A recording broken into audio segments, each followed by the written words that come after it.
napas terakhir. Itulah yang mungkin Anda rasakan jika berada dalam cengkeraman maut ular raksasa.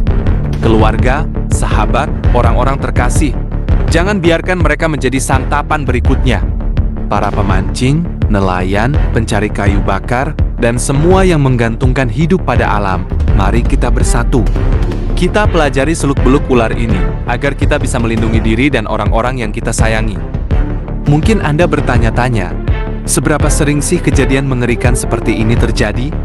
Faktanya, kasus ular menelan manusia sangatlah jarang. Dari ratusan jenis ular yang ada di dunia, hanya beberapa spesies saja yang memiliki ukuran dan kekuatan untuk melakukan hal tersebut. Piton dan anaconda, misalnya, adalah dua contoh ular raksasa yang mampu menelan mangsa berukuran besar. Piton dan anaconda memiliki preferensi habitat yang berbeda, namun keduanya sama-sama menyukai tempat yang lembab dan hangat. Piton lebih sering ditemukan di hutan-hutan tropis Asia dan Afrika, terutama di dekat sumber air seperti sungai, rawa, atau danau.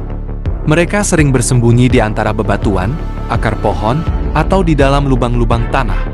Sementara itu, anaconda lebih banyak menghuni perairan dangkal di Amerika Selatan, seperti sungai Amazon dan Orinoco. Mereka sering bersembunyi di antara tumbuhan air atau di lumpur, menunggu mangsanya lewat.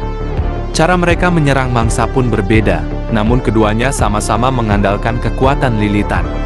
Piton biasanya menunggu mangsanya lewat, lalu menyerang dengan kecepatan tinggi dan melilit tubuh mangsanya hingga kehabisan napas. Lilitan ini sangat kuat, sehingga mangsa tidak bisa bergerak atau bernapas. Anaconda, di sisi lain, lebih sering bersembunyi di dalam air dan menyergap mangsanya dari bawah. Mereka akan melilit tubuh mangsanya di dalam air, sehingga mangsa akan tenggelam dan mati lemas. Keduanya memiliki kemampuan untuk mendeteksi mangsa melalui panas tubuh atau getaran di sekitarnya, sehingga mereka bisa menemukan mangsa meskipun dalam kondisi gelap atau berlumpur. Gerak-gerik ular-ular ini sangatlah tenang dan tersembunyi. Namun bukan berarti mereka tidak bisa dideteksi.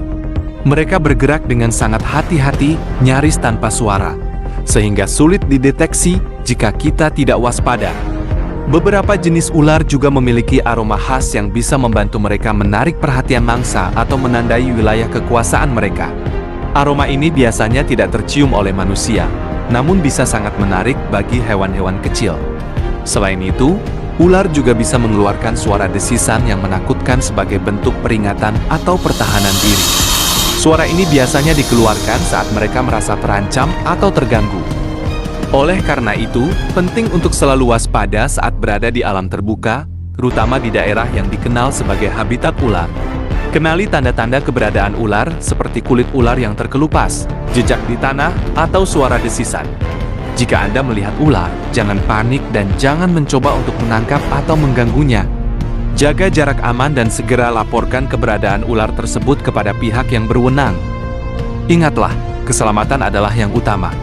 Dengan memahami perilaku dan habitat ular, serta mengambil langkah-langkah pencegahan yang tepat, kita bisa mengurangi risiko menjadi korban serangan ular.